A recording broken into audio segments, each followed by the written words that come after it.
Audio Jungle.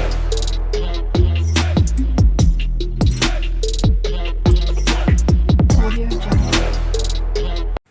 కోడిగుడ్లు కూర చేసుకుందామా రండి. మరి అయితే బాణీ పెట్టుకోవాలి, ఆయిల్ వేసుకోవాలి. ఆయిల్ వేడెక్కిన తర్వాత కోడిగుడ్లు ముందుగా ఉడికించుకొని పెంకు తీసేసి కోడిగుడ్లకి ఘాట్లు పెట్టేసుకొని నూనెలో వేసుకొని పసుపు కొంచెం కారం కొంచెం వేసుకొని ఒక 2 నిమిషాలు అటు ఇటు మిక్స్ చేసి వేయించుకుంటే కోడిగుడ్లు వేగిపోతాయి.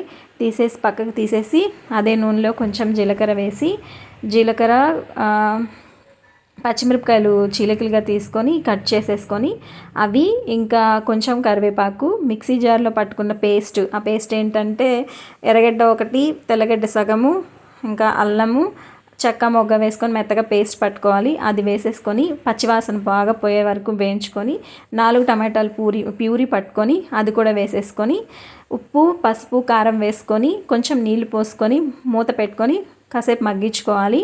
తర్వాత మూత తీసేసి కరివేపాకు కొంచెం కొత్తిమీర కూడా వేసుకొని కొంచెం సేపు మగ్గించుకుంటే ఆ స్టేజ్కి వచ్చేస్తుంది. ఇక్కడ టేస్ట్ చూశాను, కొంచెం ఉప్పు ఎక్కువైపోయినట్టుంది. అందుకని ఒక ఉల్లగడ్డ తీసుకొని తొక్కు తీసేసి సన్నగా కట్ చేసేసి అది కూడా వేసుకొని ఉల్లగడ్డలు ఉడికిపోయిన తర్వాత వేయించుకున్న కోడిగుడ్లు కూడా వేసుకుంటే కోడిగుడ్డు కూర రెడీ అయిపోతుంది.